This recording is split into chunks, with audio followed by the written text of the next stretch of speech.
विंध्य की धरती पर पधारे यूपी के पूर्व सीएम अखिलेश यादव विशाल जनसभा को किए संबोधित। कांग्रेस बीजेपी पर साधा निशाना, जनता जनार्दन से किया अपील, कहे कि दोनों ही दल से सावधान रहने की जरूरत। उत्तर प्रदेश के पूर्व सीएम सपा प्रमुख अखिलेश यादव सीधी विधानसभा के ग्राम पंचायत कोचिला स्कूल प्रांगण में विशाल जनसभा को संबोधित किए। बता दें कि सपा के राष्ट्रीय अध्यक्ष अखिलेश यादव विधानसभा चुनाव 2023 की चुनावी जनसभा को संबोधित करने सीधी विधानसभा के कोचिला स्कूल स्टेडियम में तकरीबन 10,000 से ज्यादा पहुंची विशाल जनसभा को संबोधित किए हैं एवं पार्टी प्रत्याशी राम प्रताप यादव को जिताने को लेकर आम जन से वोट करने की अपील भी की।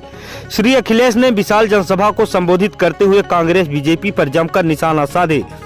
कांग्रेस बीजेपी को आड़े हाथों लेते हुए श्री अखिलेश ने कहे हैं कि दोनों ही पार्टियों ने देश की सबसे बड़ी दमनकारी पार्टी रही हैं, जिन्होंने जनता का शोषण, गरीबों का शोषण और आम जनमानस को अशिक्षित, बेरोजगार बनाने का काम किया है ताकि यह युवा अनपढ़ हो जाएं और हमसे रोजगार और नौकरी न मांगे।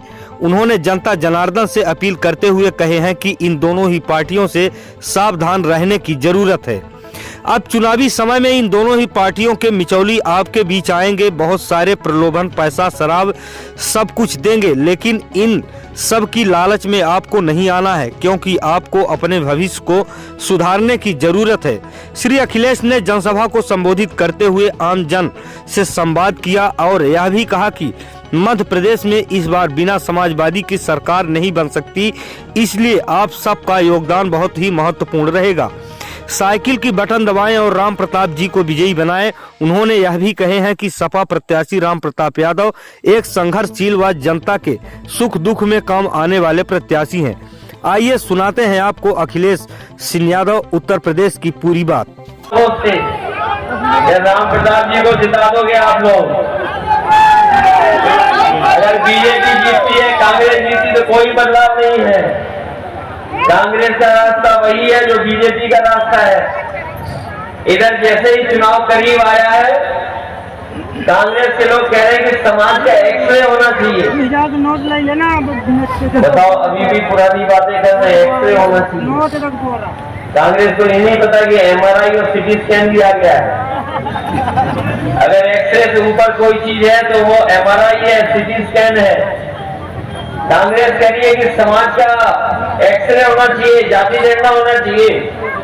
मुझे याद है एक जाति जनगणना की लड़ाई अगर किसी ने लड़ी तो वो नेताजी और शरद यादव जी ने लड़ने का काम किया था और आदरणीय लालू प्रसाद यादव जी ने साथ देने का काम किया।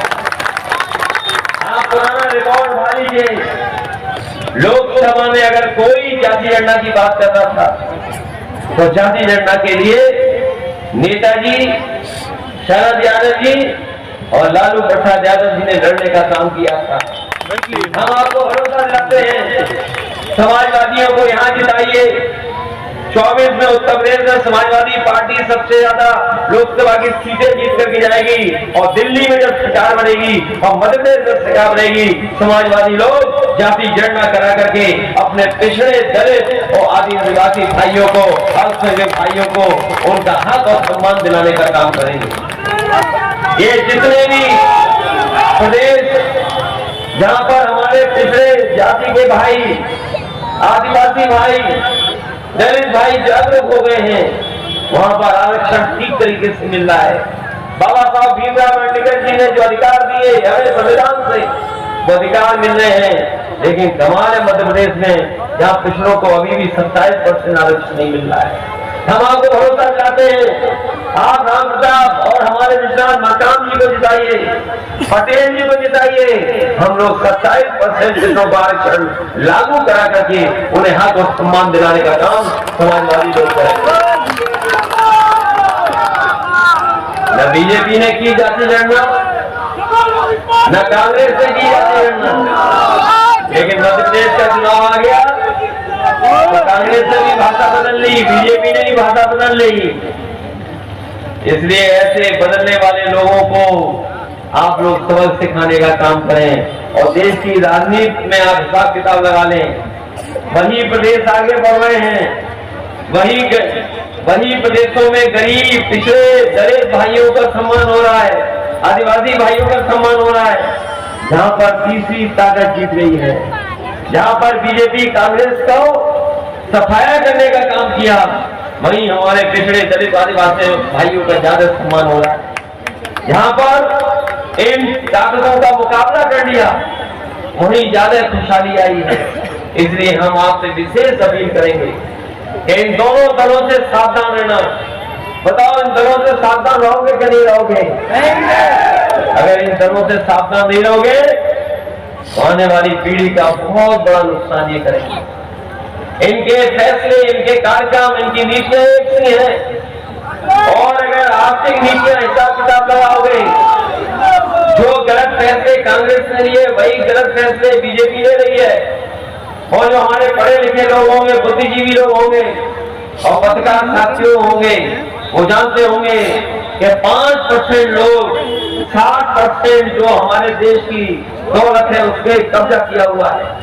5% लोगों ने 60% देश की संपत्ति पे कब्जा किया है। अगर इसको बांटने का काम कोई करेगा और गरीब तक पहुंचाने का काम करेगा तो वो है समाजवादी लोग। इसलिए समाजवादियों की मदद करने का काम करेगा। अभी हमारा साथी अग्निवीर की बात कह रहा था। अभी हमारा एक साथी यहाँ था, अग्निवीर की बात कह रहा था कि अग्निवीर जैसी व्यवस्था लागू की है। हम समाजवादी लोग अग्निवीर जैसी व्यवस्था के पक्ष में कभी नहीं हो सकते हैं, और जब भी हमें मौका मिलेगा अग्निवीर व्यवस्था को खत्म करने का काम करेंगे। और जैसे पहले नौकरी मिलती थी हमारे नौजवानों को, पक्की नौकरी और पूरी वर्दी पहनने का मौका मिलता था, उसी तरह का फैसला लेने का काम समाजवादी लोग करेंगे। जो यहाँ लोग बैठे हैं, पुराने लोग हैं, वो जानते होंगे जब कभी सीमा पर कोई शहीद हो जाता था, शहीद के केवल मेडल या कपड़े आ जाते थे। शहीद के शरीर, पार्थिव शरीर को देखने का मौका परिवार को नहीं मिलता था। पार्थिव शरीर गांव में नहीं ले जाया जाता था।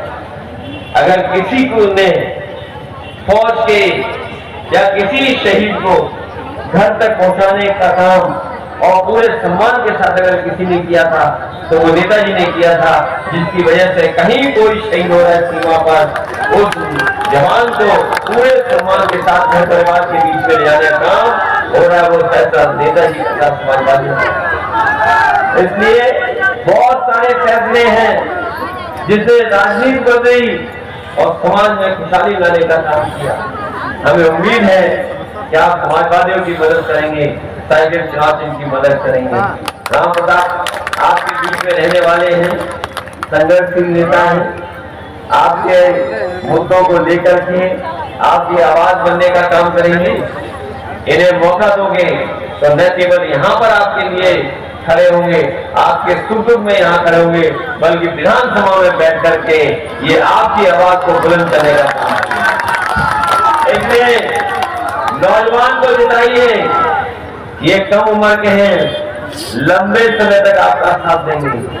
जो लोग और दल के हैं, जो चुनाव लड़ रहे हैं, वो अपने लिए चुनाव लड़ रहे हैं, लेकिन राम प्रताप हमारी गरीब जनता के लिए चुनाव लड़ रहे हैं। ये बैठे हुए नौजवानों के लिए चुनाव लड़ रहे हैं। इसलिए मदद करेंगे।